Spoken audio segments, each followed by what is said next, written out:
recording. All right. Well, first, I want to start by saying thank you for everyone who has showed up or is here present with us, as well as acknowledging the lands that we currently are occupying or whose territories we're on, which in Los Angeles, or so-called Los Angeles, it's the Tongva land. So I just wanted to uplift the Tongva relatives whose territories we currently occupy. And then we also put up these grounding questions here. The first one is, what does art mean to you? What is the role of art in social movements? And how is art a tool we can use to address trauma in all its form, ancestral, childhood trauma, and etc., in order to heal? And so as folks are coming into the space, if you can respond or comment on the chat, and as Hamid stated earlier, for security purposes, or specifically because there has been someone who was trolling in previous Zoom meetings, the messaging is set specifically to the host. But if folks want to submit any of the reflections, you can send them specifically to Hamid, and then we'll highlight or talk about them right now or shortly. Terrific. Hey everybody, so this is Hamid, and welcome to our webinar today. This is the 18th webinar that we are doing at the Stop LAPD Spying Coalition. Time flies since we started third week of March, and just want to do a quick overview of logistics. As many of you entered into the space, people were muted. And so the reason why folks have been muted is that we've had our, not, I wouldn't say a share, but a little share run-in with Zoom bombing. But of course, we don't want to police people's conversation. We don't want to silence anybody. So the chat is open, and the chat is open for you to share your comments, and we will read them and all of that. And at some point, we will be opening it up for everyone's participation as well. We have been covering a lot of different subjects around gender and sexuality in the police state and how it intersects in time of COVID and uprisings, looking at the war on youth, looking at data-driven policing and various other things. And today we're going to be talking about the role of art and creativity in movement building. There's going to be a panel conversation, and then we're going to open it up. There's going to be some performances. So I am going to then go back and pass it on to you. Back on to you, Nelia. Yeah, so we've been sitting with a lot of these questions of what art means in part of social movement building, and what it means specifically now in this time. But as the Stop LAPD Spying kind of talks about, it's not a moment of time, but a continuation of history. So it's something that acknowledging that art has been used and creativity has been used for since the beginning to express, and we can see that through indigenous writings, we can see that through codices, we can see that through the different practices that are traditions that have been passed to us, and honoring where that comes from, that creativity. So we really wanted to talk about how art can be used as a tool, how art can be used specifically as a tool in abolitionists. I'm talking about abolitionists. People just really focus on the fact that when we say that we don't want cops, or when we say that we don't want a police state or carceral technology, without acknowledging that abolition, when you focus and when you're talking about abolition, you have to be creative, because you are by that very definition, you're creating an alternative. You're creating an alternative solution to the systems that the settler has established and that the settler has normalized and that we have been conditioned to acknowledge as like intrinsic, but they're not. It's not core um, to to our lives. It's not. It doesn't acknowledge a lot of our realities, and also acknowledging what does art mean to folks now. When we think about art, do we think about the art galleries that have gentrified communities? When we think about art, does it mean the art what is it, art row that we currently now know in the arts district or in downtown, right next to Skid Row, right where LA Can and where South LA Police Spying is rooted in. So who do we talk about and what do we think when we talk about art, and what specifically is highlighted, because we know that art has existed in Indigenous and Black and Brown communities, and is used as a tool to suppress. And I think there's a really great musician, a really dope Indigenous artist by the name of Alas, who talks about trying to neutralize the images that we're constantly being forced, and whether it's through education, whether it's through society or religion.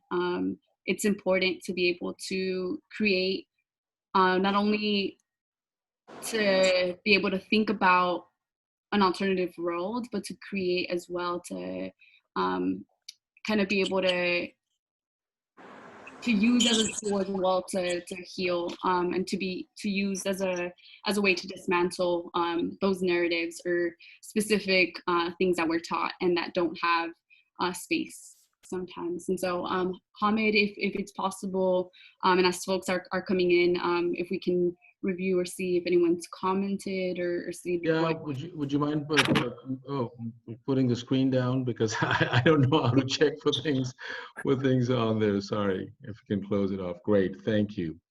Um, so couple comments already. People are saying, and then we'll bring our panelists in the conversation too.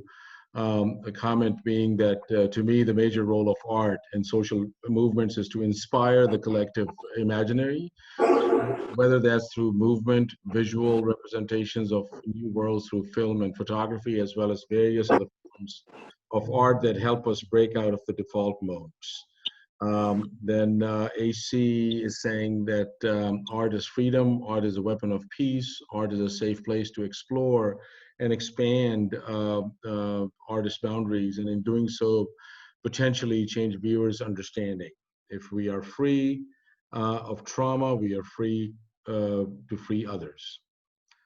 So these are some of the things. So maybe then let's see if we have some, and we also have Akil. So shall we get started with that? Let me just see if Akil and some are. Okay, Akil, so you gotta unmute yourself. Okay, I think I'm unmuted. Okay, awesome. Thank you. And I'm going to go back to some as well and see if some, can you unmute yourself, please? Boom. Awesome. Awesome. So I wonder if your screens are on there or. Got it. Okay, great. Okay. So, I'm sorry. Well, why don't we take a moment to maybe introduce ourselves, and maybe we'll start off with Keo. And Keo, if you want to introduce yourself and what does art mean to you? So let's just roll with that. Thank you. Well, hello, everybody. Well, my name is K.O. Anderson, and I am the Director of Arts and Culture at Los Angeles Community Action Network, also known as LA Can. Basically what that means is I do exactly what we're talking about on this call, which is use art and find creative and wonderful ways to use art to continue our movement, to shield us from pain in the movement, and to keep us strong during the movement. I think that this question of what art means to me is a really loaded one. So I'll try to keep it pretty brief. Art to me is defined as a commitment to love oneself. And I know that sounds really thick and arbitrary, but I think that art has a way of soothing. It has a way of speaking to the soul in ways that nothing else can. It also has a way of being a weapon, fighting things that cannot be fought with mere words, out of sequence. Sometimes art can do that. And I think art of all mediums is important. I deal specifically in music, but I also deal in theater, and I also deal in poetry, and also deal in visual arts, because I feel like no matter what, expression allows you the space to deal with your emotions. And now's a time where emotions are more frantic than ever. And so it's more important to deal with them correctly than ever. And so I'm grateful to be having this conversation. Cool. Thank you. Lena? Yeah, and I just wanted to follow up with some and also ask what you thought specifically was the role of art, or what specifically art means to you. Thank you. Hello, everyone. My name is Sum. I am multidisciplinary creative. My native disciplines are writing and music. I'm currently lending whatever I can to the Stop LAPD Spying Coalition as a creative director in residence for a few campaigns. And in terms of what art means to me, much like Ko, I'm sorry if I mispronounce your name. Is it Ko or Kayo? KO. I Kayo. think KO may Yeah. muted themselves, so yeah. Yeah, it's KO. Right on. It's KO. Right You on. got it right. Peace. Nice to meet you. Nice to meet you as well. Right on. Yeah, much like Ko, that's a loaded question for me. And if you ask me on different days, I might give you different answers. But for me, art is a way to communicate with and observe nature. For me, it's a very personal thing to understand how the movements of nature work, and then apply those to everything from, exploring relationships to liberation to ascension to prosperity. So there's that, and then it's also a way to create pathways. And for me, what that means is it could be music, it could be writing, it could be business, it could be architecture, it could be gardening. Art is very subjective, and so it can be a thing that creates and opens pathways where there were none before. And in that way, it can also create pathways in people to see openings where they couldn't see them before. So we take, high concepts and use art to boil them down and show people the way. So that's how it can be used as a tool to liberate and open the minds and push open the consciousness of people, so that they can see openings where there weren't before, or where there were blockages before, or where there was, purposeful obscuring before, smoke and mirrors before. So that's what we use art for, is to open up different eyes. Thank you. Thank you, Sam. And our third panelists are baby anarchists. And I guess circling back, the same question to baby anarchists as well. Like, if you want to speak about, who is baby anarchist, and then also what does art mean to you all? Yeah, definitely.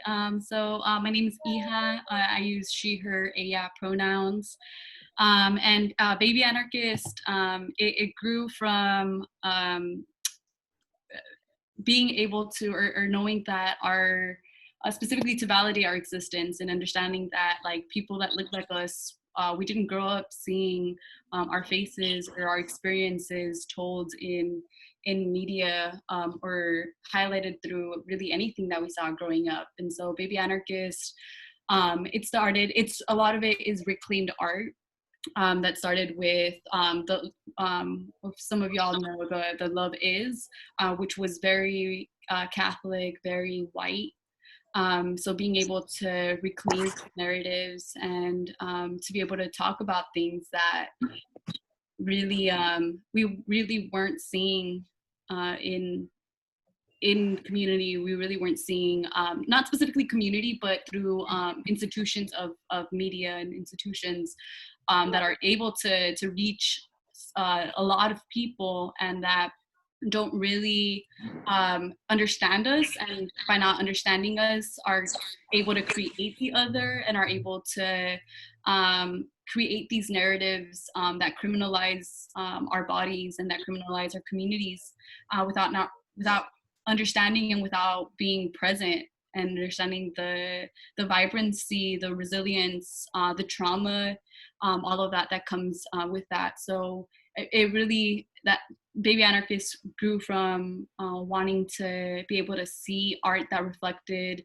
our specific, not only our specific struggles, but the struggles that of the folks also that we're in community with, and that that we stand for, because silence is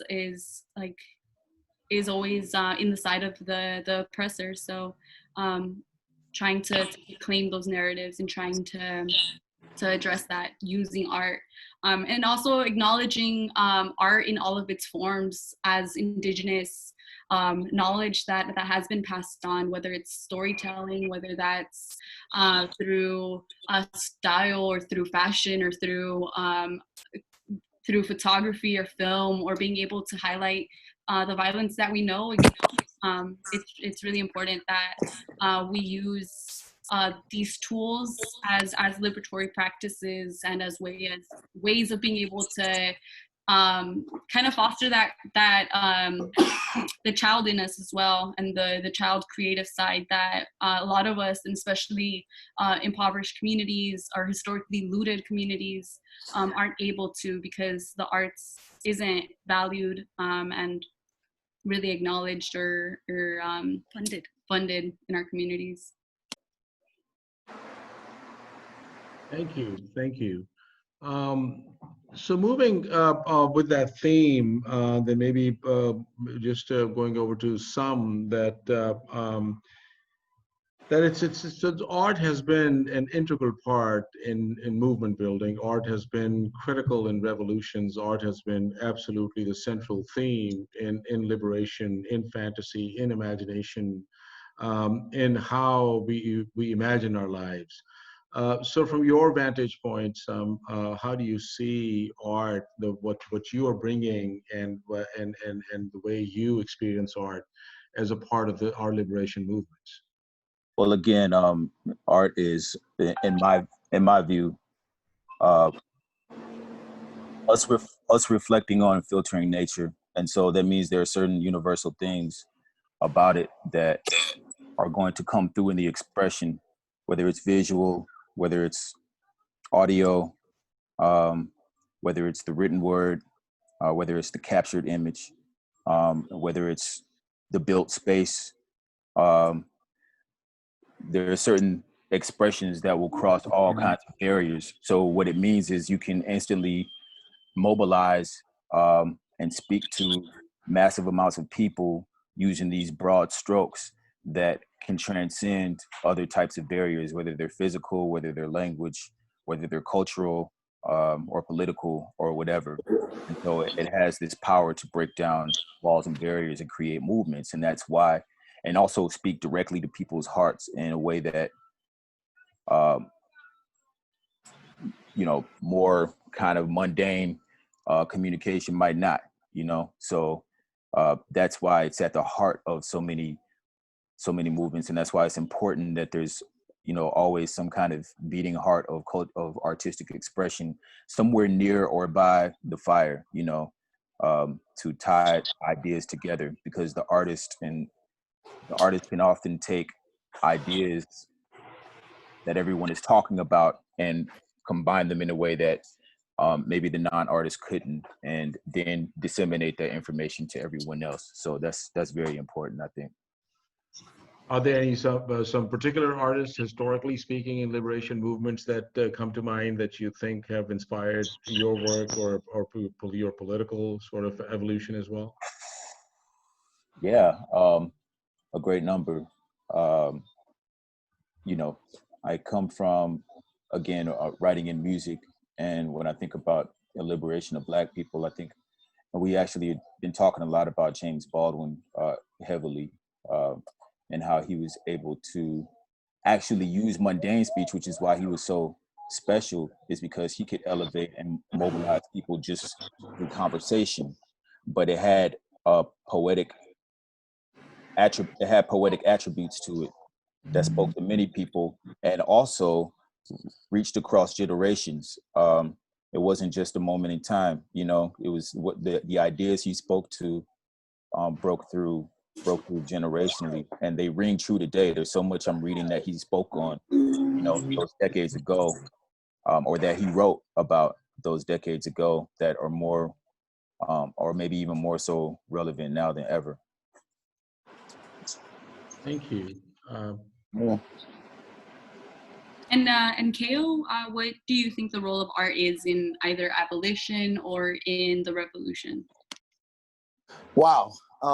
Now that's a loaded question. I know, my bad. That's all right. I'm all right with it.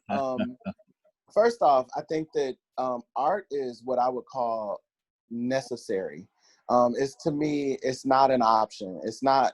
It's like food and water, like food and drink. And I think that in iterations of our society and iterations of even our world today, there are people who would have you think that art is optional. But particularly during a time like now, art is so important. And when I think of abolition and when I think of the work that we're doing, art simply has to be the way forward. As Sam was just talking about, art has a way of speaking to everybody. It's the music in particular is a universal language. So no matter who you are, where you're from, what your background is, music, there's some type of music that touches you. There's some type of art that actually touches you. I think that art has an extreme and extraordinary role because art has a way of offering parity, and it also has a way of offering participation that other things can or will not. There are many people who cannot participate in a movement or feel that they don't have access to a movement because they cannot write about it, they cannot speak about it, but many people can sing about it. Every week, I do a culture hour program at Los Angeles Community Action Network every Thursday at 5 p.m., shameless plug, on Facebook Live. But during that hour, actually, we explore art as it is used in the movement, art as it is used as abolition. And I want to tell you that a very basic example is if you go back to slavery, where art and music was used as codified messages. So if when we were out in the fields and we were singing, "Gonna lay down my burden down by the riverside," that was actually an instruction to those who were going to freedom to meet down by the riverside. And the reason why we would do that is because obviously the masters were afraid of insurrection, so we could not speak in our native tongues. And we were only allowed to use language that we learned at Christian church, taught to us by masters on Sunday. And so the ingeniousness of art to be able to sing in the fields where master was tapping his toes too, and he didn't realize we were making plans. I feel like some of that same energy is here today. This idea that art is a backdrop and a power driver to say the things that we cannot say otherwise. If you look at the way art is used today, comedy is used to poke fun at things that may be otherwise awkward to talk about. Songs are used to express feelings that are otherwise awkward to talk about. And so I think that when you look at art in its totality, that it is not only a weapon or a tool, but probably the most effective tool.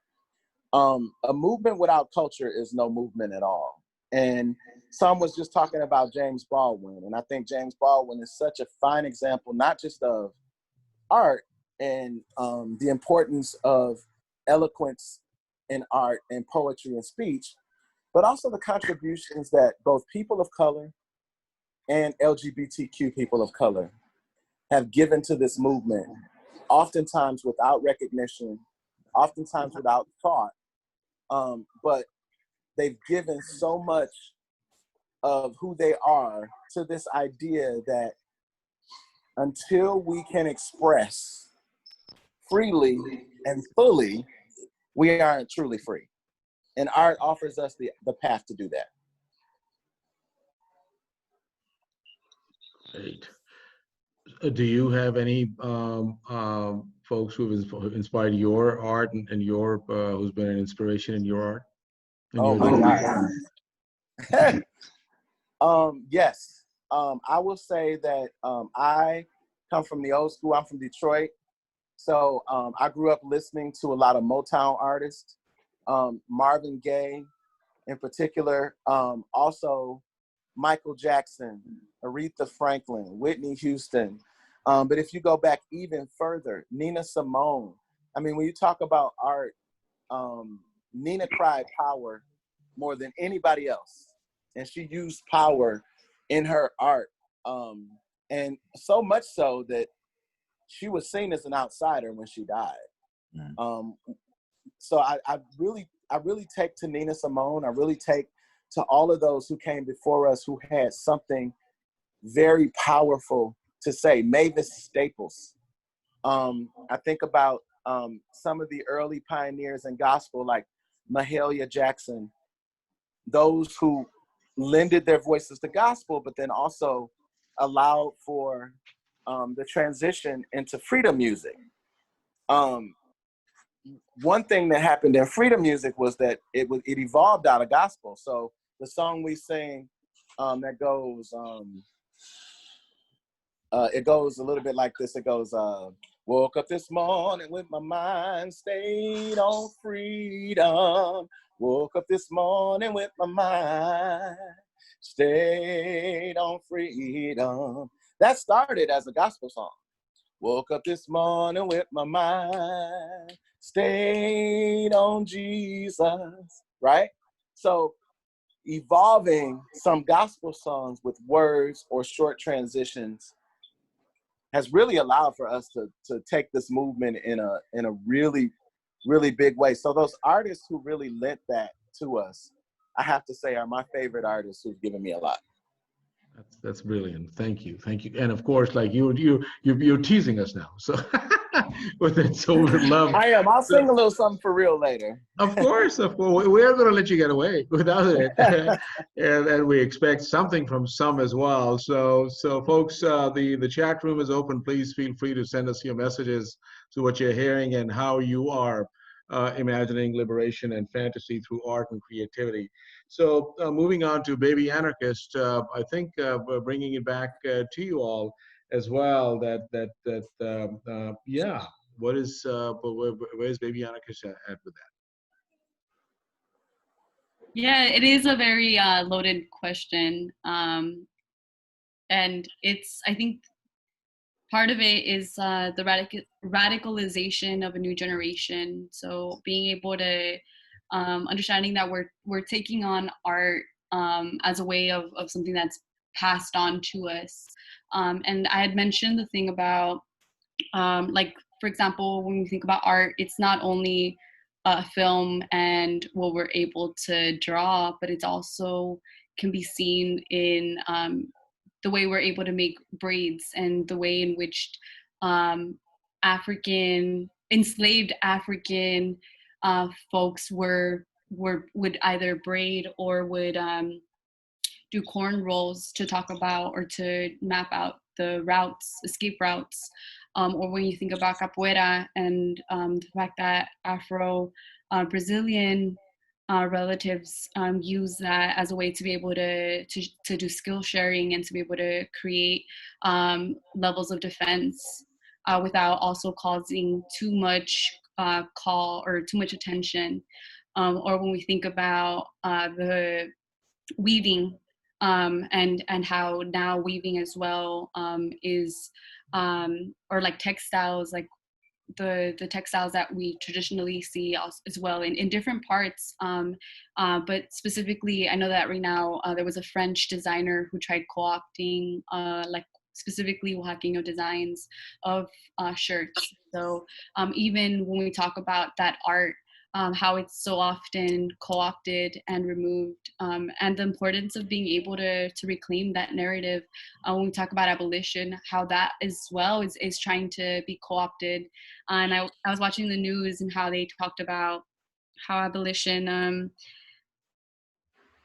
how abolition is, when we talk about abolition, we don't really mean no cops. And I always think, no, that's exactly what we mean. We mean no cops. We mean all of that. And so when folks are able to create and have the platforms to be able to spread uninformed and very biased information to a lot of people and to a lot of folks, and especially like I think about like my parents watch Univision and they watch things that are often create single narratives or create this very it's not representative of what we are actually facing.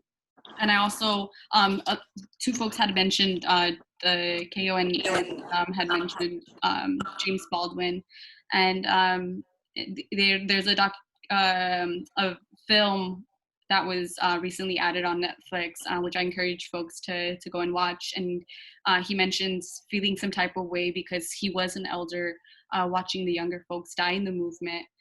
So really trying to understand the responsibility that we have to be able to carry on the movement, and a lot of it is by being able to create alternatives, and that can be seen not only by being able to do it, but also by being able to imagine a better world that fits and that we know is possible, because it's not something that cops haven't always existed, and these systems and the settler colony hasn't always existed. So being able to reclaim that narrative by taking up space, which I think we're often told and not given or allotted time to be able to do that. And as well, because a lot of us don't have the capacity because we're working or we're at school or we're fucking struggling just to even fucking survive. So it's a lot of times not an opportunity, but it is such an important and such a part of movement building. Mm-hmm, mm-hmm. So with that theme, stay with that on as a follow-up to maybe Anarchist says to. So is there a fine line, or the way we see that is there a fine line, or what is the sort of the digression between co-optation and honoring somebody's culture? I mean, there's one thing about co-opting, there's one thing about commodifying, there's one thing about profiting, there's one thing about abusing, there's one thing about demonizing, there's one thing about exoticization, and on and on and on. But there's another thing about honoring as well, and embracing it. So yeah. So would you like to talk about that a little bit? Yeah, definitely. There's something that Jay Massey had kind of mentioned about there's one thing about centering and there's one thing by being led by. And I think too often we're told that we shouldn't say or be too upfront because we fear or we might scare people away, allies or so-called allies. But that doesn't really, like, if you're for human, or if you're for the rights of folks, and if you're for the autonomy of the community, then that's something that will be unsaid, or that's something that you're gonna do, regardless of how you're asked or regardless of what it entails. And so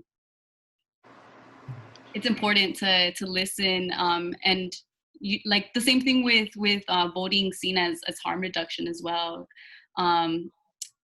it's important that we don't make this assumption that we are the voice of other folks, but also that we're bringing folks with us, and that we're centering folks that are not often invited or granted the space to be able to do that.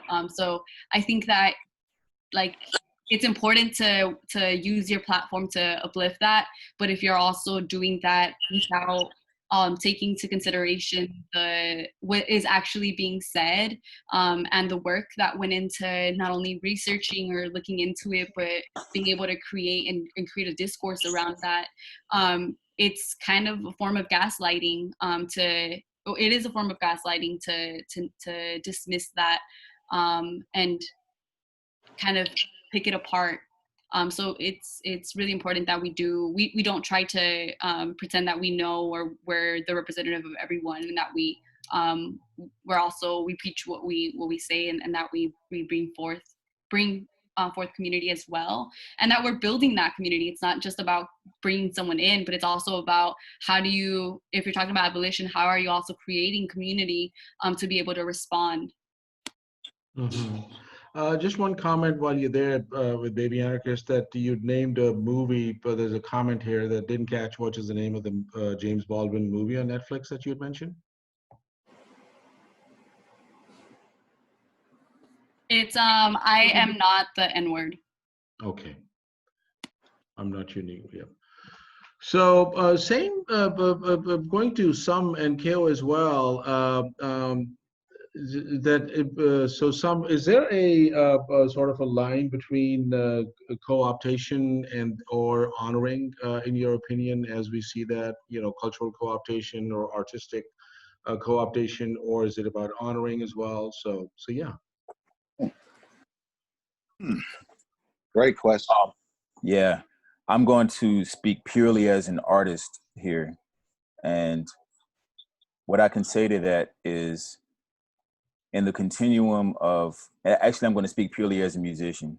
In the continuum of music, there's a long, long tradition and much fought over discussion and debate about when, how, who, when, and what got stolen, got co-opted, who inspired who stole what from who, and it is very, very blurry and subjective. I think sometimes in the arts anyway, I think sometimes what can start off as honoring can become co-opting. I think sometimes it can't even work the other way around. I think that sometimes there are artists who co-opted something unknowingly, just because there was such a cultural fire behind it, and they claimed it as their own, and to make, claim to make something new, and somebody had already done it and they didn't know, but at the same time they ended up doing a service because they brought something that hadn't, occurred to a lot of people before. And how honorable or dishonorable that is really depending on who's talking about it, and you know how heated everyone is. So I don't know, honestly. I don't. Yes, to answer your question directly, yeah, there's a line, and I think on a case by case basis, you have to take it. I don't know how this works in movements because I'm still very much a student and learning how this works with regard to the history of liberation movements and abolition. It's definitely, I can see it happening already, where when you have the intention of a movement and in a concept lifted and then totally repurposed instantaneously to soften the blow, and that's we know what that is. So I don't think there's any honoring in that. So yeah, there is, there is a line, and it depends on inspiration works funny, colonizing works funny. It's and in creatives in the arts, like sometimes honestly the lines can be blurred, and we have to be very mindful about how to navigate those waters, because it happens all the time. And I say that coming from personal experience, that, you know, I've had my works, you know, or my approach or whatever, you know, lifted, co-opted. And after time, looking back on it, I saw sometimes it was, you know, unintentional. Sometimes it was deceptive. Sometimes it was a total occupation of a space where I was at, you know, with no intent to honor what I had done. And so I know that can happen in movements too. Mhm. Yeah. Yeah. Yeah. I was going to say all the time. Yes. The answer is yes. There is a culture of co-opting. I do think appropriation may be the wrong word, and then people use that word a lot. I feel like all culture is appropriated at some point, just because nothing is new under the sun, quite frankly. But I will say this, as some just mentioned, there is this sort of thing that happens with art, and I feel like it happens with a lot of art in the African diaspora, which to me is where a lot of music originated. If you look at a lot of the popular styles of music in the world, almost none of them came from Western civilization. So let's start with that, and that the idea that almost none of them did. A lot of them were born here, but from people from other places. So I think it's important to remember that. I think the other thing, though, when you talk about what something being co-opted, what I've witnessed that has been really more disturbing to me has been this idea of this co-opting idea that has behind it, I know better than you. So what I've witnessed happen a lot in Skid Row is you'll have artists who come into the community, who don't know the community, who don't know anything really about the community, the people in the community, what drives the community, the economic forces in the community. And they will bring a perspective that says, I'm gonna teach you your art the way I think it should be done. And so you get a lot of people, and I don't want to rag on neoliberals here, so I won't. But what I will say is that there's a neoliberal sometimes tint that says, not only will I appropriate the art that you have, but I will use that art and tell you how to use that art in your own movements. And I've seen that so often right here in our space. And then it comes with another specific kind of danger. And that danger is there's an expectation then that the people in that community, because they don't have financial access, or they don't have access to legal representation, or the things they would need as artists, they tend to just give away their art. They give away their stories. Their stories get co-opted.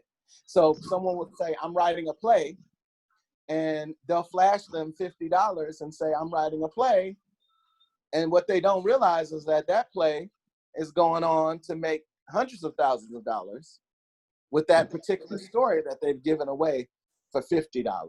And so there's this economic bastardization is what I call it, where, just complete exploitation. Complete exploitation. And also this idea that, you can see it now on Skid Row. If you walk around, you'll find at least one or two photographers who feel like it's just okay to walk up to people and take photos. They'll just, out of nowhere, I'm gonna walk up and take a photograph of you doing whatever it is you're doing, because I feel like it's so important for me as a person who does not live in these conditions to tell your story through this photograph. It's poverty porn, it's poverty pimping.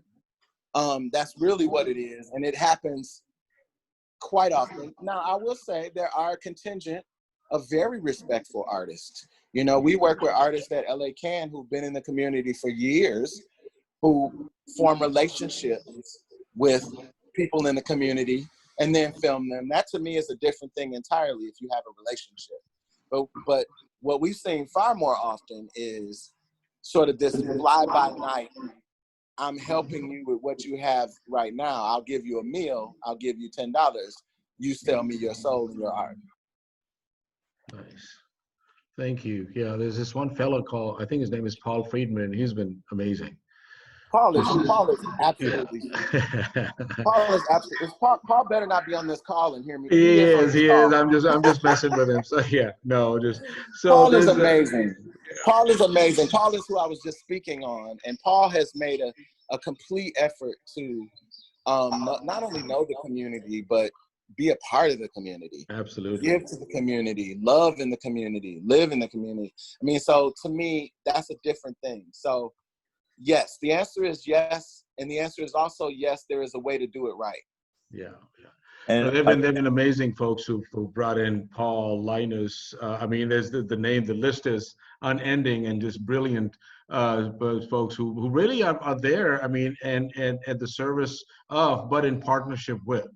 And I think that's the beauty of a lot of these folks who are there. So, you were going to say something?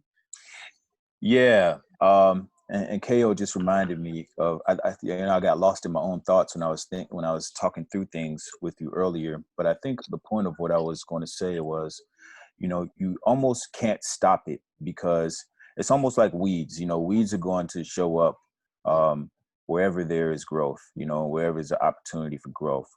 But you can protect, and you can prepare mentally, but it's almost an inevitability that some type of exploitation, some type of co-opting, some type of appropriation, if that's the right word for it at the time, is going to happen. And what I learned as a creative and as an artist, and what might be able to apply to movements, is you have to push through anyway. And you have to be prepared to call it out when it happens. Call it out. That's Yeah. the biggest part. Yeah. The biggest part is to call it out and also to challenge the behavior and to demand the behavior be changed to be better. I mean, I won't speak too much, but there are organizations within Skid Row who have heard me tell them, be better or else. Mhm. I'm just saying. Most importantly, don't let the fear of exploitation and co-opting deter one from pushing forward. I think that's what I was trying to get at and that's what I had to learn as a creative. Like, there for a second there in my personal evolution, there was sometimes a fear of putting myself out there and pushing forward with what I was doing because somebody was going to come through and exploit it or steal it or underpay me or not value it or overlook it or whatever. And it's like, it's not about that. It's about what I'm trying to get out. And I think that can also apply to movements as well. Thank you. We have a comment here from Hayek saying, rooting in everything that KO and some and baby anarchists are saying, seeing and speaking about arts and cultural access as a human right, alongside housing, healthcare, education, universal and public access to arts and cultural resources and spaces, and the art spaces as necessarily a political space as everything is. Absolutely. Hi, that's it. Yeah, absolutely. Hike, that's right. So moving on to Baby Anarchist. So how do you all feel that we can use art as a tool to address the traumas that we carry and just and center who and then who are we without that? Right. So, Nina, well, he has stepped to the bathroom. So, Piali, everyone, this is Yoali. It's really nice to be here. I am a part of Baby Anarchist, and I guess, like, as part of Baby Anarchist, an important part of art is that it is a tool that validates our existence. It is a tool that helps us connect to our ancestors and future generations. So, we, honor that responsibility and that comment that art is right, like the personal is political and the political is personal. Like art is just another way to talk about that and get personal, because oftentimes we're not represented. And just thinking about how many people are excluded, and how we can find ways to uplift one another and center ourselves when we make art. Mm-hmm, mm-hmm, mm-hmm. Thank you. Thank you. So yeah, same thing to you. I don't know if Ia is there. Okay. Same thing over to Sam and Keo about the that how do we use art as a tool to address our trauma? I'll start. Well, first off, trauma to me is one of those things that we all have and we all experience, and that's one of the reasons why art is such a good remedy. I think that one of the things that we lack in our society, in our current situations, is the ability to emote safely. And what I mean by emote safely is we've set up rules that make emotion seem frivolous, particularly for males in our society. But for all of us overall, there aren't spaces where we can emote either individually or together. And one of the things that I find in my rehearsals, and Pancake, hey Pancake, Pancake's here. Hey Pancake, I see you. Pancake is one of our freedom singers at LA Can. And one of the things that I find really beautiful about our rehearsals when we have them at LA Can is that they always devolve into a bunch of crying, sobbing, laughing, loving artists. So we start with the full intention of just doing art, just singing, just learning whatever we're learning. And then by the time we're halfway in it, we start to realize that we've tapped into something primal, something really that grounds us together as people, that binds us together, that makes us feel and see each other. And then the guards start to melt. Everything starts to fall away. These ideas that we put on when we walk in the door, this armor, this protection of, I don't want to be seen, I don't want to be heard, I just want to fade into the existence. None of that matters anymore. And I will tell you what makes that so, and what makes it so important to deal with your trauma that way, is it's a safe space. Safe space is so important. And safe space means that no matter what you say, no matter what you do, as long as it isn't harming anybody, you are accepted, you are loved, your viewpoint is valued, who you are is given the space to breathe in its fullness. Not only are yokes broken and trauma addressed and healed during that time, but there's an awful lot of learning during that time. You know, I've seen people who've had a viewpoint for years totally have that viewpoint melt away after being in the presence of art and artists who have basically said to them, why don't you let your heart speak? Art helps the heart to speak. And I feel like one of the things we've been doing too much of is talking without our hearts, breathing without our hearts, living without our hearts, going day to day. And what art does, it allows that heart to speak. And when that heart speaks and it heals, man, that heals every bit of trauma you can possibly have. So that's my thought. Some? Yeah, I mean, it's really simple for me. You find the space, like Ko said, you find a way and you create. The art is like medicine. It's going to find its way to where it's needed. It's going to find its way to heal.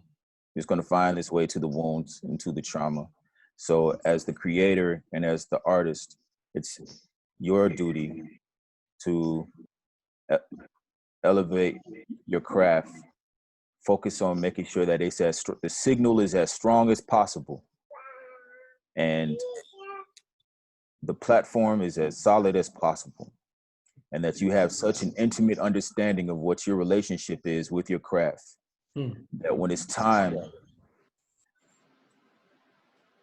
to disseminate it, you just do it. Just focus on that. and it'll find the healing where it needs to go. And it's going to be beyond your view. Sometimes you aren't going to see the results. You have to trust that process, and be okay with the idea that maybe it won't, maybe you'll never see the fruits of those labors. But that's not your concern. Your concern is to make sure that the signal is as strong as possible and as pure as possible and as supportive as possible, and that you are surrounded by, and that you put yourself in situations where you are able to get in touch with that higher self and that higher calling, as it may be, and let the rest out of your, the rest is, you can't control it. The medicine is going to find the wound. Yeah, I always say great art is like taking the best drugs ever, right? And it, that's an analogy and not a lot of people like, but I like it. So what?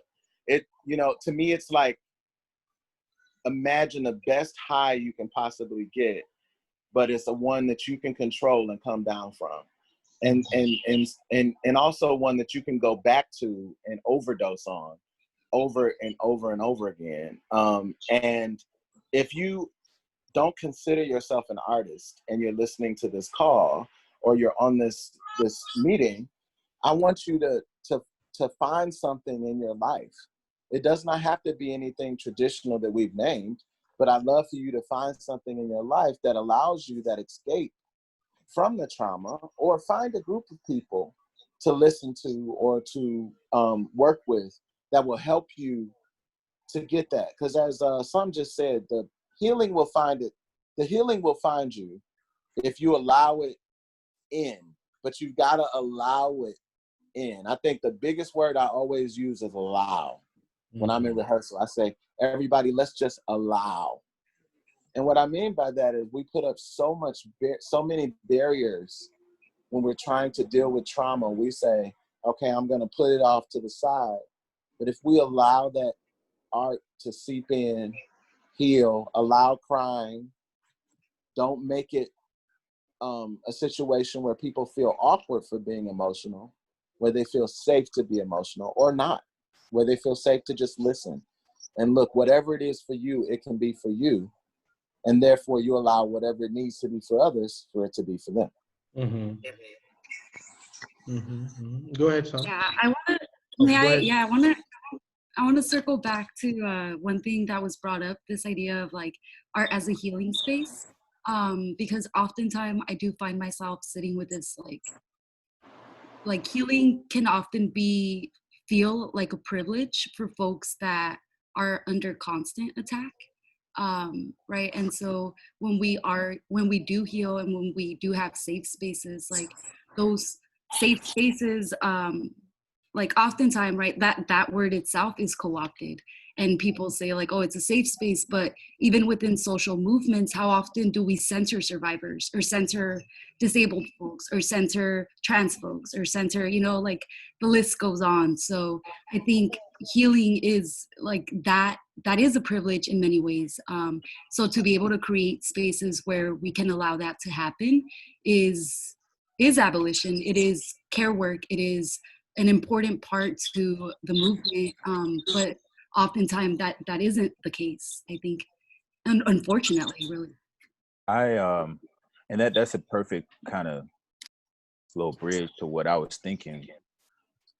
Part of what I was thinking that I wanted to say was that it's tough. That's kind of a tough and tricky question for me, because I can't separate, in my mind and in my heart, I can't separate art and healing. And to me, that's all it's ever been for me, is a way to heal and a way to address healing and address trauma. To me, that's what it's for. It is medicine, in one way or another. And so for me, the mere act of creating is a healing ritual. It's why I hold it sacred. It's a very sacred thing to me. It's a very sacred. Like I have, most creatives do. You know what I'm saying? There's a very rich. Goodbye. Thank you. Sorry, everyone. most creatives I know have rituals, that they enter into before they create, because it is a sacred space. And that's where most of my, a lot of my healing occurs, is in that place. So it's tough for me to think about going to how do you heal harm? How do you heal harm and heal trauma with art? To me, it's just the mere act of creating is a healing process in and of itself. Yeah, yes, I think that's true. I do want to address what you said though about sort of the privilege that puts out. It does.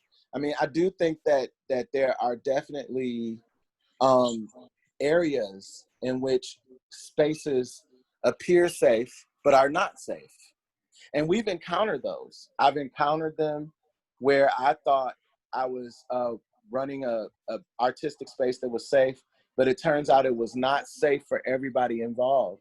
And what you have to do at that moment is address it right then and there. I don't let it go. What I do is I say, how do we help create this space so that we feel safe? And that means it may not feel safe in that moment. It may not feel safe until that next week. But I think one of the goals that we have to do, as you said, is abolish a lot of this stuff. One of the things that I would love to say that we do have is a safe space for trans artists, or a safe space for LGBTQ artists, or any other artists that come in. But do I know that to be the case? I know it's safe for me, but I've also had trans people say, I don't know that I feel safe there.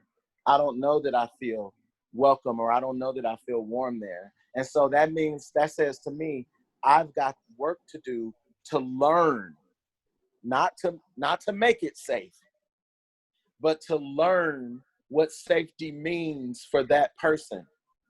That's the first bit of work I have to do. The second bit of work I have to do in that instance is to then attempt to create art that can fill in that gap. I may not always be successful, and every space may not always be safe for everyone. I'm so glad you brought that up, because it is a bit of a rosy picture to paint it where, it's always hunky-dory. No, there are moments of pure chaos sometimes that lead to beauty, but art brings out all of it. It brings out the truth. And when you bring out the truth, you got to be prepared to deal with the truth. Mm-hmm. Yeah, no, that's real. I grew up in and reflect hip hop culture, and which is the great healer and the great harmer. Yeah.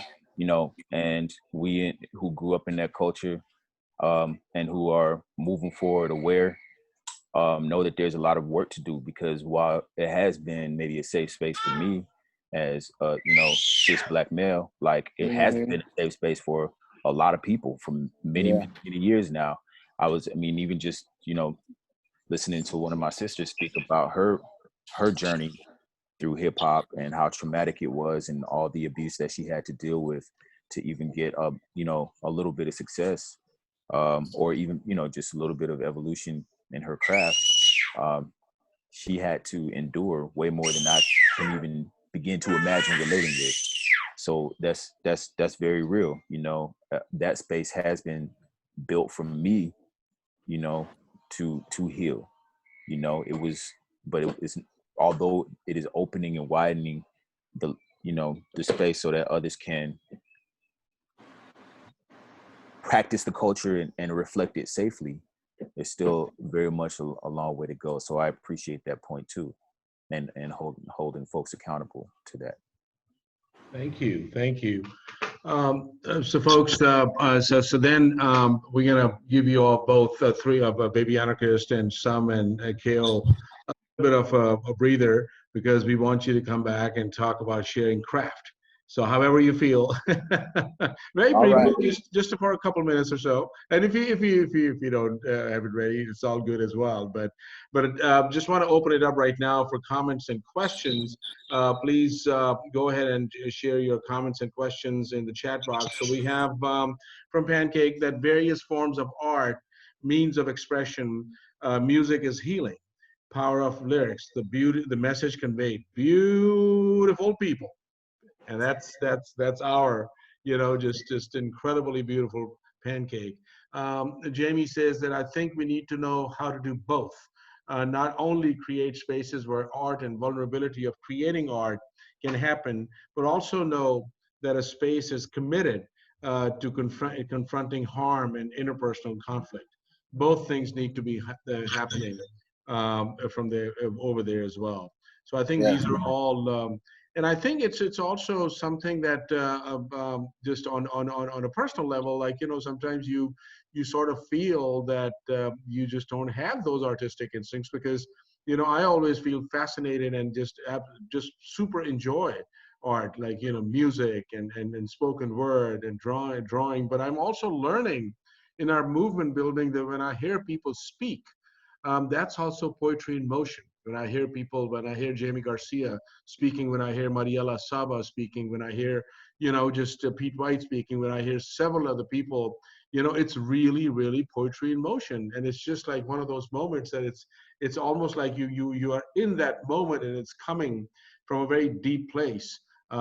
Because that's what I'm hearing you all speak about, that, your guard is down and it's you ever present and you're just completely on that journey and just kind of sharing that. So yeah, no, absolutely, thank you very much. So now we had invited 2 or 3 folks who had been super supportive of the coalition as well, but also just wanted to see if let me just see if Jordan is here. um, Jordan, do you want to unmute yourself? Yeah. Terrific. Do you want, do you have your slides? I can give you screen share. I can pull them up myself. What would you like to do? Yeah, I can pull them up. Oh, okay, hold on a second. Let me just make you a co-host because they won't pull up otherwise. Where did it go? Where did it go? Oh, there it is. So Jordan, go ahead and yeah, so just talk about your art and how are you participating, and the screen is yours. Okay, awesome. One moment.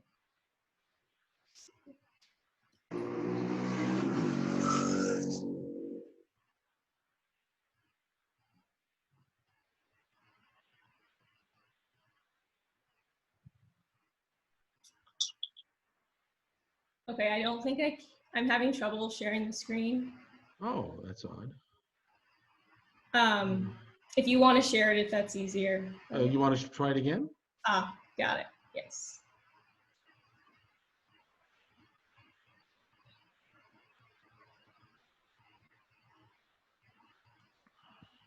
Okay, so yeah, hi everyone. I'm Jordan. In some way, I've been participating and is I basically like taking. I think of it as like notes in a way from the Stop LAPD webinars, and I think that I already take notes for myself as I'm like listening and learning. And I think that some of the concepts or things that people shared were really powerful that like needed to like spend time with or revisit or unpack.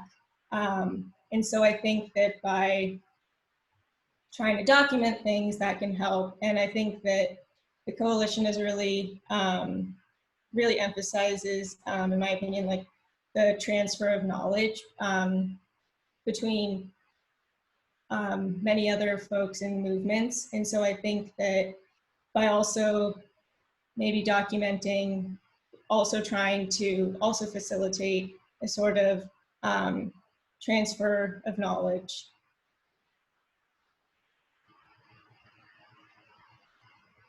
Yeah. Nice. Nice. So it is, the idea is to use both the written word, but give it more of a direct sort of connection through visual pieces. Yeah, so I think that for me, like reading in words has been difficult for me. And so I think that I like communicating things visually, whether it's just through the size of something or color, can also help some folks understand things maybe more quickly. Um, yeah. Hey, do you have any questions for Jordan? Do we? That was no, we don't have questions, but this is amazing. Are you like creating these as you're listening to the presentations or? Yeah, that's a good point. I think that a lot of folks that do sorts of these sorts of notes or art, I think a lot of people are able to do it in the moment. I don't think I have reached that point yet. Maybe I will in the future. But so this is just like, I think everyone has like a very different process, but I usually while I'm listening, like take down some notes, and that helps me just like think about the key points that I interpreted or I found when listening to the speaker, Mhm. and then I listen to the recording again and sort of add the details or the context to the things. Wow, that's super intentional. That's It's like, beautiful. yeah, That's, it's a beautiful process. Thank you for sharing. yeah. There's a comment also, Jordan, I think from Paul, that this is absolutely brilliant. So yeah. Any other stuff you'd like to highlight? Um, yeah, sure. I think that just in the spirit of vulnerability, I would say that something that I always struggle with is that the line between like in doing notes or communicating visually, I definitely am putting, like I am in my work, if that makes sense. Mm. But then at the same time, so it's making decisions about, and making those decisions, I think, yeah, it's just something that I definitely constantly struggle with the, level of detail or what things am I emphasizing. So I always Mhm. try to bring it back to what I think the person speaking was emphasizing. But again, that involves opinion, interpretation as well. Awesome, awesome, awesome. And Leah, I'm sorry, and Jordan, I had a quick question about. I know that you had mentioned it a little bit before about how like sometimes reading text is a little bit too too much to kind of be able to retain a lot of that information. And so I kind of just wanted to ask what you thought, like when doing this notes, how you have seen or what you think the benefits are to being able to sit with this information, to listen to the conversations, and then go back into the conversations by being able to create something out of conversations that were had in community. I don't think I totally understand the question. Um, do you mean like the talking more about the representing the things visually? Yeah, I think it's specific to like knowing that like some folks are like kinesthetic learners, some folks are able to do things through like just reading things or through text heavy things. And like there are different modes of being able to learn, and so understanding that like for some folks visually being able to see the information is helpful to being able to carry on that conversation, what would you say the benefits are for you specifically, sitting in or taking notes first and then creating art out of the conversations that were had? Yeah. I think that for me, it's definitely part of it is processing, like revisiting the things, because I think that oftentimes I don't have very good memory or forget something. So I think there's like sitting with a concept really helps me kind of comprehend and digest it. But then I think that also, I think what helps is that by, especially with like size or color, the use of emphasis, it's like when if you think of like, oh, I was trying to remember something, or maybe if someone's interested in a particular thing, maybe it's easier to navigate that within the notes, because you see, like, for example, the one in orange, like health, like then you can go there, and then like making the details actually like visual details. So kind of zooming in to see the different scales of knowledge that was kind of being expressed. Have you turned these into zines or? No, I haven't. That's an interesting idea. I'm a big fan of the zines visual. I think you're also part of. Well, if you are interested in making zines, we are working on the right now releasing a few. So if you are interested in working on one, they're pretty. I think zines are just incredible ways of being able to skill share and to be able to share information and do popular education. And it's like I think also being like a kinesthetic learner, so like being able to draw or kind of like write notes and symbols, it really helps piece a lot of that information or process a lot of that information, and a lot of us, like a lot of that information of these systems, it's a lot of it's our lived experience, or we have specific personal experience that ties to a lot of these things, and so it allows us to process that a lot, which I really love, like being able to see these notes and being able to see how you process and are able to put that together. Mm-hmm. Great. Thank you. Thank you, Jordan. We're really honored for you sharing this work, and these are the notes that Jordan has contributed to the webinars, and they're also posted on the website as well, along with the webinars. And we absolutely just cherish these. These are beautiful. Another comment that from Rich Rath, that these are amazing and would be great to come to an understanding of the webinars.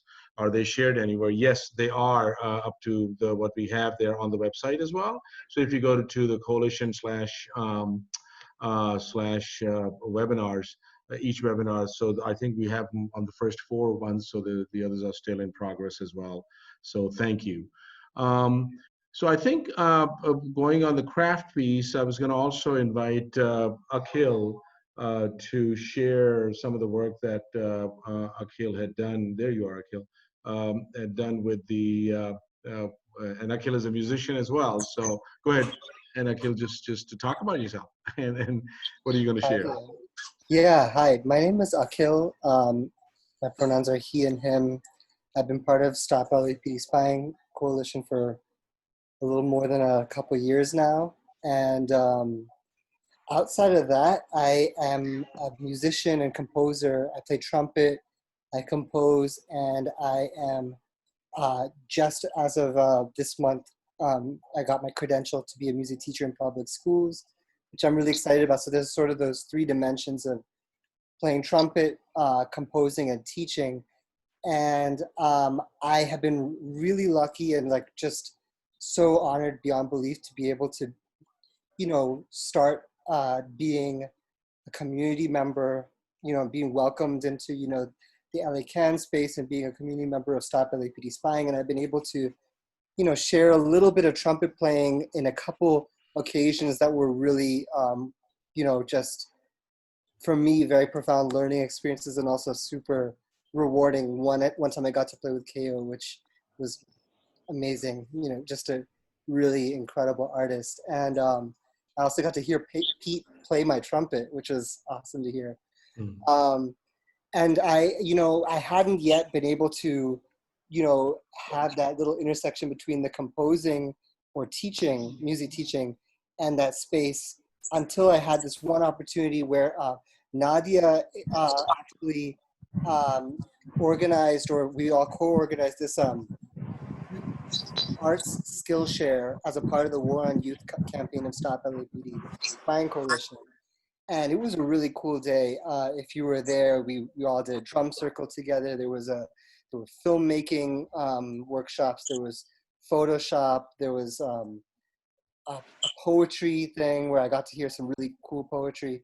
And I actually invited a friend of mine from my music teaching cohort actually to play some keys. And we led a group that actually included Hamid in co-composing and producing a little song together. A very short little song which Hamid called the Abolish Policing song. And I wanted to show you all that. We basically made it using iPhone apps and GarageBand loops. And I'm going to try playing it from GarageBand so you can actually see it when it's going on. Akil, do you want to screen share or are you good? Yeah. I'm going to screen share. And I'm going to try to solo the track that everybody made together where you can hear one community member, and I wish I could remember which one, saying, "I love myself" as one of the sounds. Go ahead. Yeah, Go ahead. so let's see if this works. Let me know when I... Yeah, you go ahead and you can screen share.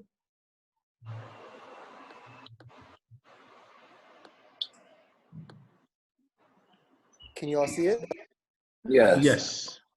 Okay, and I'm gonna first solo this track that people made using the iPhone apps where you can hear the person saying, "I love myself," and then I'll play the whole track for you.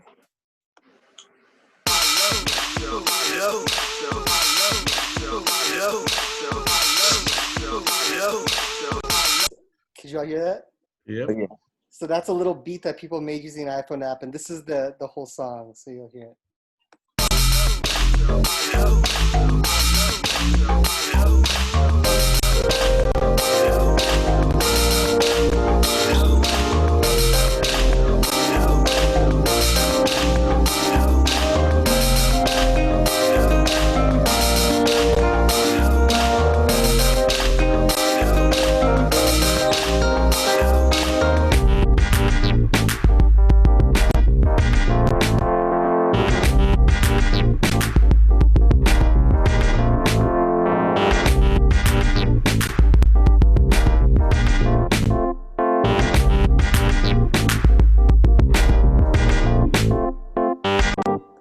So every little part of that, the community put together themselves. They chose the loops, they made that beat together, and then Andre, my friend, supplied the keys on top. So that's not my composition. That's our composition. So yeah, and these were I think this is the youth art workshop that also maybe Anarchist did a workshop too, and this was with a bunch of middle school and high school students, and it was really dope. It was just wow, that's so dope. I'm sorry I had to miss that. oh yeah, But there were so many events going on. yeah. we've been talking among us about doing another one at some point. So Right. Yeah, once we're able to. Right. And there's a comment here, a shout from, I think it was from Nadia. Shout out to last year's, hold on a second. Shout out to, there you go. Shout out to last year's art workshop and all the dope art folks shared with each other. Art is power. Also just got a response from someone to the grounding questions who said art means earth to me. Without colors and imaginations, buildings and shapes wouldn't be created. Also applies to music. Hope to do more in person and hopefully one online soon. So awesome. Right.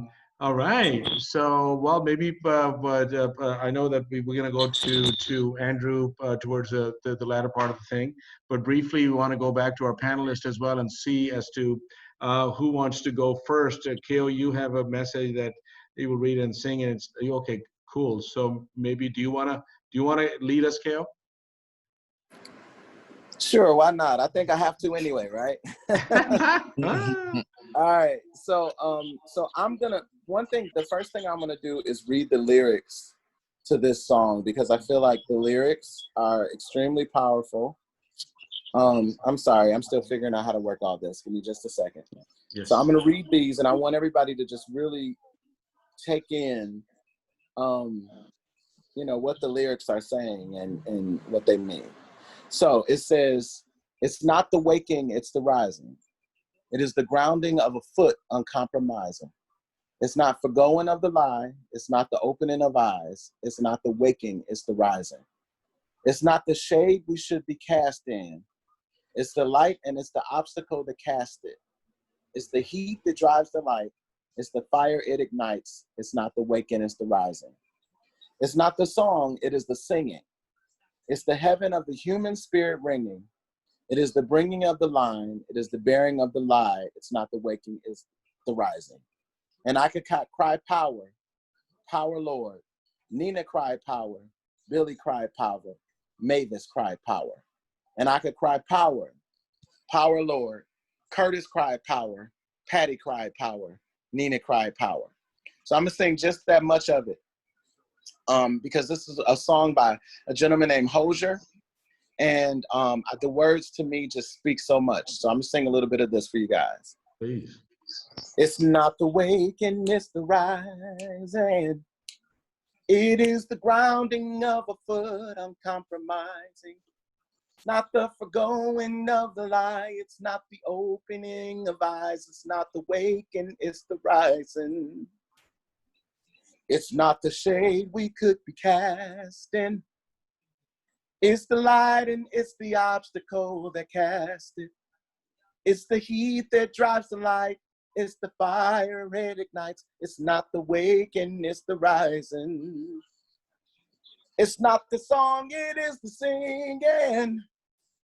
It is the heaven of the human spirit ringing. It is the bringing of the line, the bearing of the lie. It's not the waking, it's the rising. And I could cry power, power, power, Lord.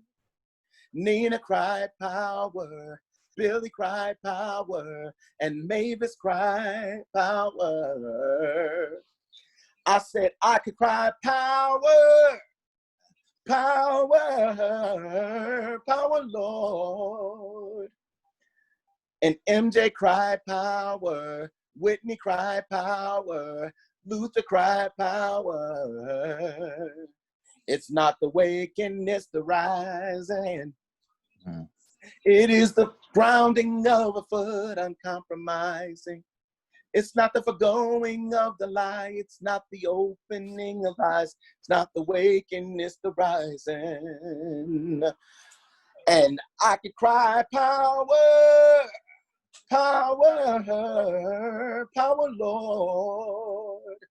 I said Nina cried power, Mavis cried power, and Luther cried power. And I could cry power, power, power, Lord. Baldwin cried power, Dunbar cried power, Hughes cried power. It's not the waking, it's the rising. It is the grounding of a foot uncompromising. Not the forgoing of the lie. It's not the opening of eyes. It's not the waking, it's the rising. Power. Beautiful. Thank you. Thank you. Thank you. Some, anything in store? I gotta follow that up. Oh, listen. Hey, I didn't have I, my keys or anything, man. Listen, you got this. I need everybody to lower their expectations about 5 notches. All right. Hey, I'm just gonna recite an old song that I wrote a few years ago and released. It's called "Clap Together." and I'll just, as opposed to playing it for you, I'll just spit it for you here, so the lyrics will come through. And it's a shame that, you know, this song is, you know, 4 or 5 years old. It's not that old, but I could have wrote it yesterday. It's called Clap Together. Yo, the way they killing us, it's like a money grab. But Karma's on some shit, she wanna run it back. Gotta be a reason why they wanna clap. They wanna clap, why they wanna clap. But when we flip it on them, we gonna clap together. Clap together, clap together. When we flip it on them, we gonna clap together. Clap together, clap together. No weapon formed against the tribal level prosper. They run us down and gun us down while heaven watches. Open season on our backs is target practice. All they get is paid leave with benefits. It's hard to catch them. This ain't no victim narrative, it's death in hundreds. Whoever win the war can always set the numbers and flip them on you while they make their bread and butter. Then they tell you blue lives matter, but them pigs was never hunted. Never hung from nothing, fuck them if they shooting. Insanity, that's why it's called an institution. Fuck any politician that ain't rocking with us. Let's cut them off like hunger strike and starve they pension. The new economy is all about attention. The key is being frugal, watching how you spend it. The key is make them hurt and make it last forever. When we clap back, we clap together. They kept us from each other, put coyotes on us. They had me point a musket at my only brothers. The powder from the cannons had us high on coca. They had us worship idols in Liaya Coca. They fed us shit that made us fat with scoliosis. Gummy bears, chicken nuggets, diet soda. Our children used to memorize the maps to Venus. Way before they turned 11, Heaven's Way was intravenous. Now we slogans, printed across a hoodie. They playing Call of Duty, popping one off in your kufi. Now Auntie Judy gotta find your coffin jewelry and pay that motherfucker's wage. What are we doing? Here come the panic hatred. Marching is antiquated and it's taking way too long to get results. We can't be waiting. We have to move as one, as if Ogun's a gun. After the music's done, we clap in unison. They kept us from each other, now we back together. They kept us from each other, now we clap together, harder than a carcinoma. If you aren't a soldier, I'll split these bars alone, I guess I'll call that Barcelona. Not a weapon formed against the tribal level prosper. Nature forgive us if we ever try to feed the monsters. Save us from turning into the shit that we hate. But give us courage to do more than demonstrate. In the name of freedom, I might become a mural. Birthing the movement is painful without the epidural. Stop looking for the anthem for your revolution. Just load them up, find a target, and light the fuses. Woo! Woo! Nice. Beautiful. Beautiful. Thank you. Thank you. Thank you, Sam. Yeah. And now, Baby Anarchist, what do we have? Let me just see if can you unmute yourself? Oh, yes. Oh, okay. Oh my goodness. So if that was lowered 10 or 5 notches, I'm going to need to lower it a couple, 20 more notches. But I wrote a poem the other day and yeah, I'd be more than happy to share with y'all. So Please, Irshad. All right. Your smile is perfectly aligned with indigenous ruins. Before our people had been captured and fed to the beast, you remind me of those moments we had forever in peace. And when the sun comes up, I'm reciting prayers written by heathens to stop this heart here from bleeding. In my dreams, my ancestors talked to me about indigenous resilience. On the fields we used to play, iridescent flowers bloom, and I can't help but think about you, the distance between us and the borders they put. Thank you. Wow. That was Wow. beautiful. Wow. Beautiful. Wow. All right. So we're gonna go now to so Kale is already recruiting some for the culture hour. So, I am. Yeah. That's awesome.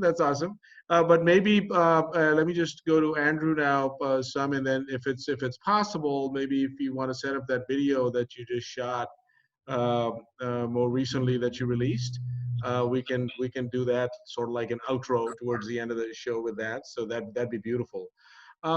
So I think so now we just wanted to also now take this as to how are we bringing knowledge and knowledge exchange to various institutions of learning and other places as well.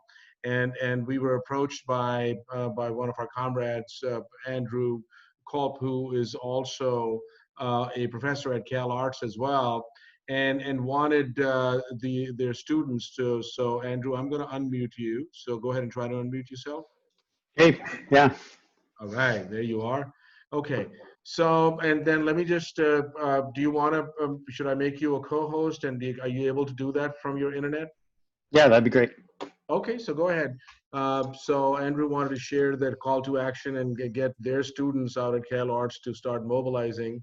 So it's just some basic stuff that the students did. So we would love for Andrew to show it here. Can you see my full screen? Yes. Awesome. Yeah, thanks everybody. Really appreciate you giving me the opportunity. I'm like a old school anarchist. I got involved almost 2 decades ago with the anti-globalization movement. So my approach to art is very much about escalate, agitate, make as much trouble as possible, get in the way. But to pay the bills, I found myself in a position as an educator, and so I had this opportunity to sort of raise up the coalition a little bit in the spring, and some of my students made some posters and some pages, and so I just wanted to share that with you all, and some of them have agreed to make it public, so I just want to sort of show you some of them. So the prompt that I gave them was to use the free rad zine as well as the report before the body hits the bullet, and I wanted the students to find a page from it and design it as a zine or a poster so they could inform and educate with the information, a lot like what we saw from Jordan earlier. And I think a lot of them really hit the ball of the park. And then this is right when COVID started hitting. And so we were going online really rapidly. We're having a lot of problems.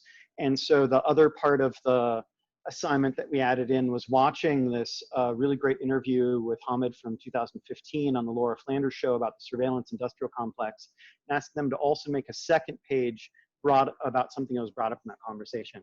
And so I'll just show you all some of the material that they came up with. Here's one on the racist feedback loop, sort of cogs in the machine. Another one is more zine, some more information based. So really putting the things together, using a lot of the imagery of before the bullet and this sort of fragmented body, and trying to figure out how to communicate it in a really impactful way. That same student, Andrea, also did a second page about body cameras that I thought was really informative. And we've got permission to share this. And so I've actually got a link at the end that you can download it if you want, or I bet it'll probably show up on the webpage too. And then just like real basic informative stuff about how the police are not here to protect us, the things that they've historically been against, a few different sort of pieces of material connecting it to the larger, school to prison pipeline, incarceration, the laser program, which the coalition has helped fight. Some real basic straightforward stuff, showing people how to use tools. Like if you don't have a lot of visual design background, like I'm not a designer, I'm a thinker and a writer, that I encourage people to just start out using things like Photoshop or even Google Sheets and take a few images and you can impose some text. And that's one way to start working as a visual artist without having to pay for Photoshop or a lot of other fancy tools, and allows you to sort of start putting things together. So that's what we get with students like this. And then I think this one was also made in Google Sheets.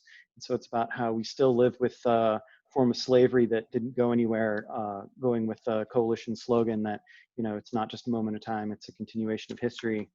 A few other ones hooking into specific things like appearance.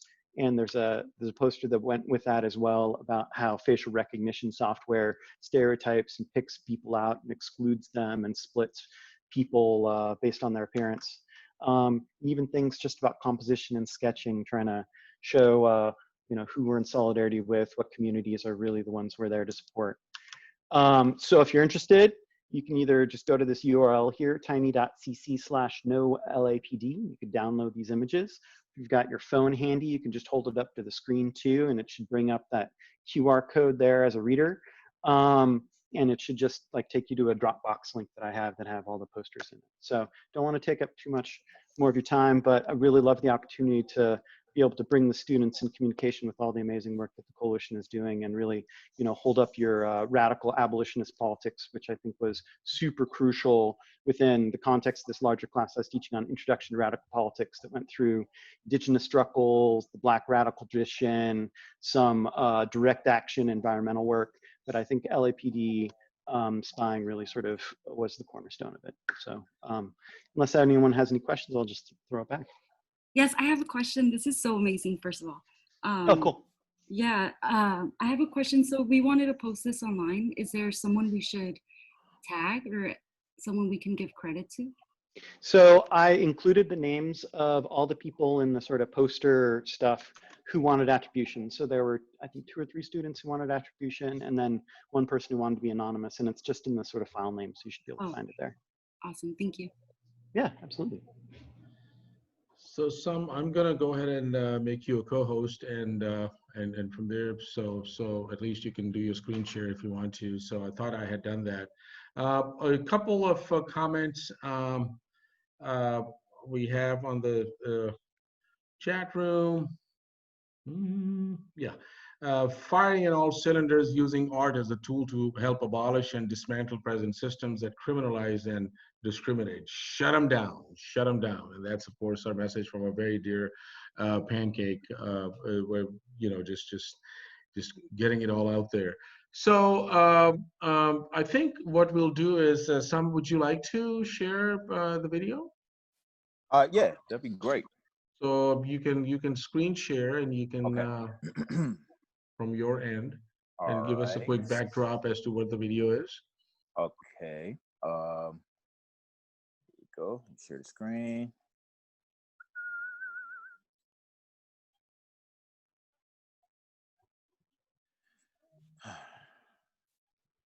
Let me make sure that.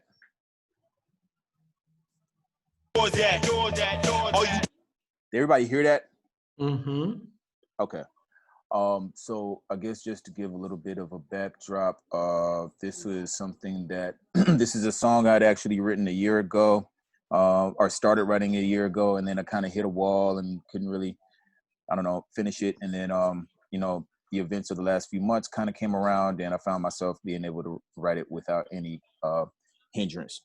So I very quickly, it was all kind of right around the time that I linked back up with Hamid and the coalition, and I, you know, started working on these projects with the coalition, and all this stuff is in my brain about before the bullet hits the body, and the architecture of surveillance and the stalker state. So while the concept of the song is, you know, pretty abstract and cosmic, you know, I tried to kind of marry it to some other ideas that the coalition had been educating me about. So you'll see kind of a marriage of some world and the coalition initiatives in this video, in this song, which is called White Dwarf. Okay.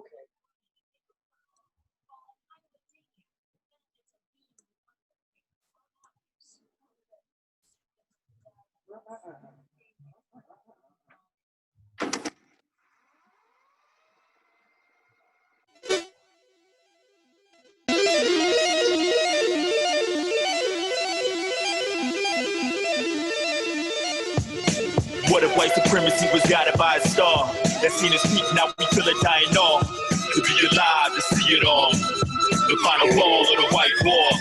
What if white supremacy was guided by a star that seen us peak, now we feel it dying off. To be alive, to see it all. The final fall of the white wall. Yeah, you wrote the universal contract. Get the fuck out of here. You know where the door's at. All you did was rain ash and tell your worshipers they jealous he was back. And the only thing worse than being dead was being black. The cowards who attract no money give you life, so they hoarding all your gold. They send police for overseeing what you stole. All this had to come to pass. I don't try to understand. Correct as you command. Sleight of hand is tribalism with the violence in the bands. Too numb to feel a natural connection to the land. Your murderers and conquerors perverted holy symbols and converted them as swastikas. Everything you make is partial. Insecure, paranoid, and patriarchal. Your medicine is harmful. Your history against. Only legitimate when you come out the best. This energy is crazy. I can feel it from the sky. What a time to be alive. We get to see you die. On behalf of Star City Coalition, your relatives separated from the old traditions. We here to play long game, every day is work. All moves made accelerated by the earth. They city for us all, they malicious will collapse. They selves won't believe them, they thought us with a track. Imagine what we'll feel when you dead on your back. If a hen can lay an egg with a dead table trap. Here it is. Fuck out of here. Silent. Good riddance. Speed of light. Choked beyond fear. Choked beyond desire.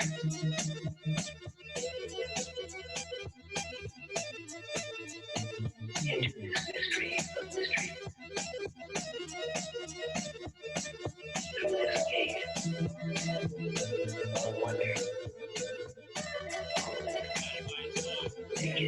Now we feel it dying off. To be alive and see it all. The mind fall. What a white supremacy was guided by a star. That seen his peak, now we feel it dying off. To be alive and see it all. The final fall of the white dwarf. I've been waiting my whole damn life for this moment. Training my whole damn life for this day. Waiting my whole damn life for this moment. Training my whole damn life for this day. Black children of the future rejoice. You pounded the heavens with the sound of your voice. You shook a loose now, watch it cry. Let it fall down, let it die. But when it get better, it's gonna get worse. So many levels, it's a big curse. But to be alive is to see it all. The final fall of the white wall.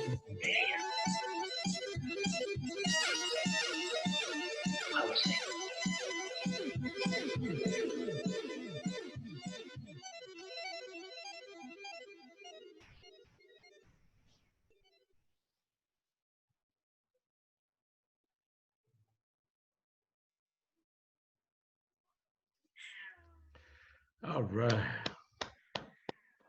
Thank you. Thank you. Thank you. Thank you very much. That was, yeah.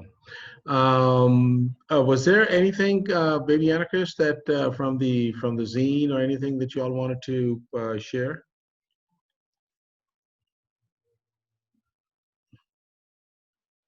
Just a thought. Yeah, if you do you have the last zine up in the website? If folks don't or haven't seen the zine, the first and the second one are already up on the Stop LAPD Spying website, and you can download it. There's a printable version as well, and the new zine should be released soon. So here is this. So let me just open up the online version. So maybe just giving us some sense. Let's see, we got a couple minutes about, like, just so what's going through. I love these images. They're beautiful. So what's going through with when these images are coming to you all? Oops. So, sorry. Oops. What happened? Wait a minute. Hang on. Let me get that again. Jeez. That's all right. A little bit of glitch. I got it back. Let me open it up. 1 second, right here. We go back here. We go back here, here, and then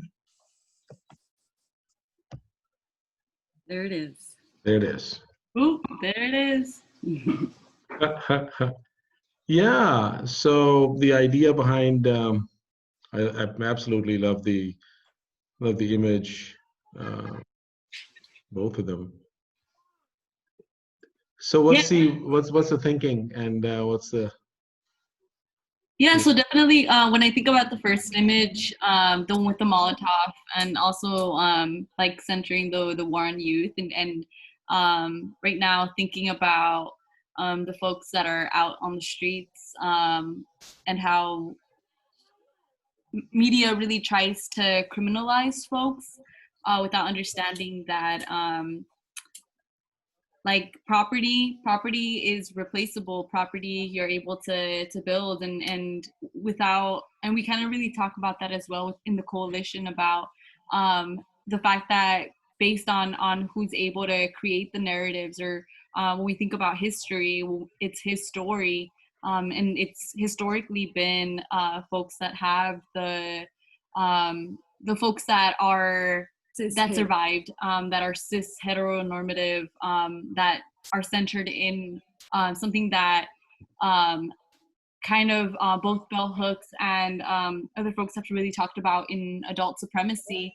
And I think that that's really rooted as well with not being able to center the creative side, because a lot of us are forced into growing up, or into not having to think about things, or creativity, or alternative worlds, because we're so caught up with just trying to survive or trying not to be killed. In addition to generational trauma that we carry and we know affects our DNA and affects the structure, right? Like how we are able to process and view the world. And so the second image right there, that was meant to be as a way to say that, you know, we honor the youth in revolt and our ancestors who guide us. You know, the work that we do is very much centered around the people that we love and the people that we see are constantly oppressed and underappreciated by this settler colonial society. Yeah, and not only the I like the image about the stars and the little baby masked up as well, because there was also someone that had commented about like not only honoring our ancestors but also our transcestors, and understanding that like our societies not only honored and acknowledged trans relatives, but also considered them sacred.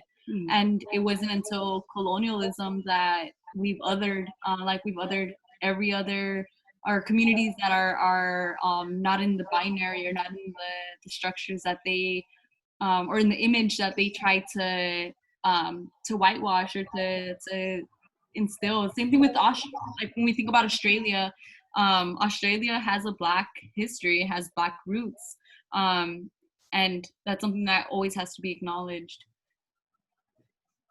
Yeah. That one where the White House is burning, you know, we have to come to facts, come to face the facts, and that's this settler colony is, it's oppressive. It's been oppressive since its founding, right? It enslaved an entire group of people and multiple groups of people, and it was a genocide, the taking of the land. We know that how we treat the land is how we treat each other. We don't have a connection to the land in many ways because the settler colonies still exist.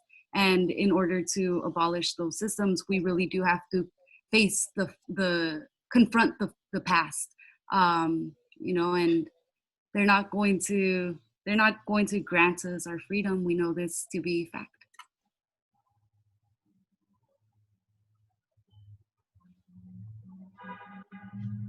And then thinking about power is never given, it's taken.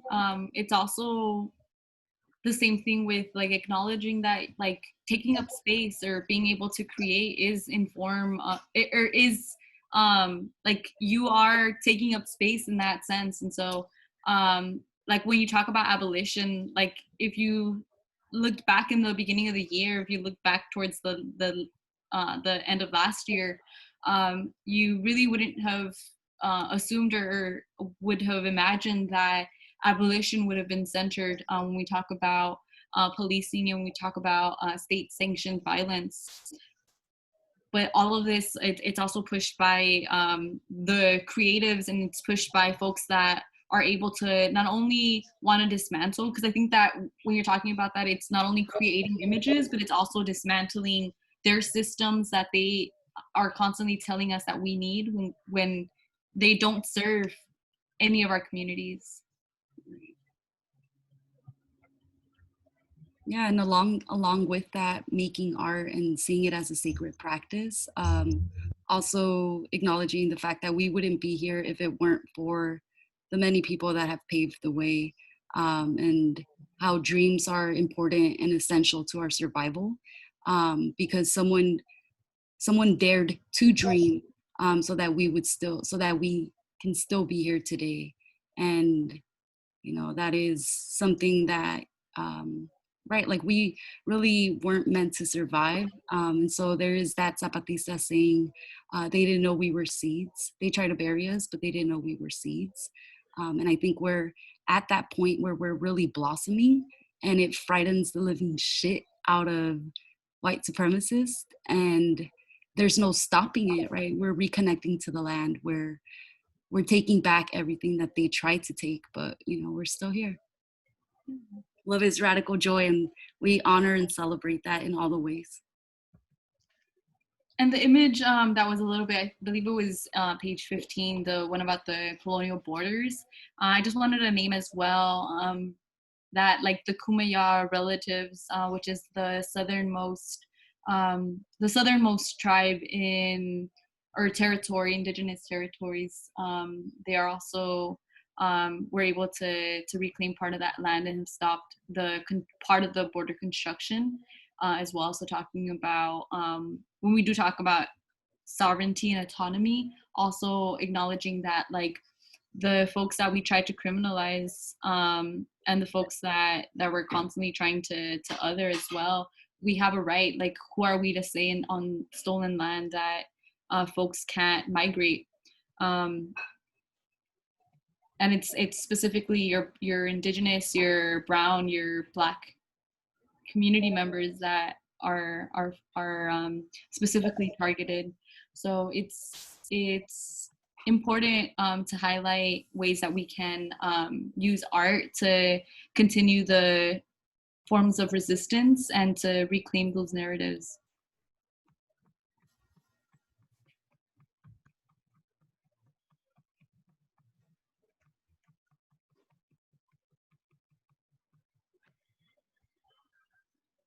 And then that was Stop LAPD Spying Coalition's victory against Predpol, I believe. Well, the timeline and just the amazing work that the coalition has done.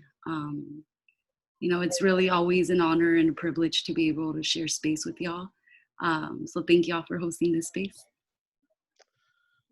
Absolutely. So a couple comments from there.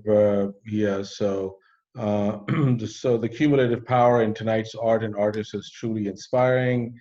And then feel free to invite folks to be part of the zine process and to email Stop LAPD Spying if they want to help out for issue 4, since issue 3 is already done. Andrew is sending a whole lot of love. Manisha says, I so love this webinar. Thanks to everyone who shared the ways in which they open up their hearts and fight for justice. Have to go. Amazing. Loved your piece. So I think with that, and so anybody, this is going to be a regular feature now in all our webinars every Tuesday. We're going to allocate 15 to 20 minutes for performances. Because I think this is where, so we would love for people, and of course, this is all community based. And just so we need to lift the voices of the community. We need to lift the creativity of the community. We need to lift the imagination and the dreaming of the community as well. So please hit us up. Let us know. Email us at stoplapdspying@gmail.com if you want to do a performance, or if you know somebody who'd want to participate. So let's really make it a vibrant and a robust and engaging community space. So we're going to sum it up in a second. Here, do you have any closing comments here?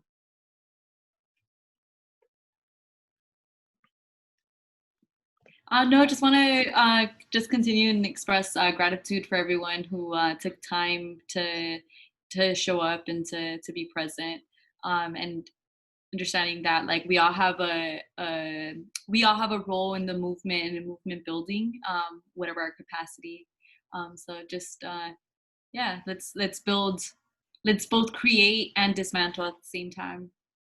Excellent. So with that, so please join us next Tuesday. It's going to be, we're also launching, so keeping our ear to the ground, a full-on campaign against the LAPD's architectural surveillance and various other forms of the architectural surveillance. So there's going to be a whole lot of call to action, a whole lot of participation in which art is going to be central. We're going to have to shut it down. And I'm just, and me as a, on a personal level, as a deep sort of poetry has always inspired me, and Urdu poetry has always inspired me. That was the language, Urdu and Punjabi, I grew up speaking, and just want to share one verse from Faz. The well, right now I'm just drawing a blank about कि कत्ल गाहों से चुनके हमारे अलम और निकलेंगे उशा के काफले जिनकी राह तलब से हमारे कदम मुख्तसर कर चले दर्द के फासले हम जो तारीक राहों में मारे गए दौर की खुश्क टहनी पे मारे गए. Basically, from these killing fields shall rise the lovers of freedom, picking up the banners from the fallen ones. So these are the lovers of freedom. These are the ones, it is we that we have been waiting for, and we continue to pick up the banners from the fallen ones. So thank you all very much. Have a beautiful night. Be safe, be healthy, and we look forward to seeing you out everywhere. Thank you very much. Have a good night. Peace. Thank you.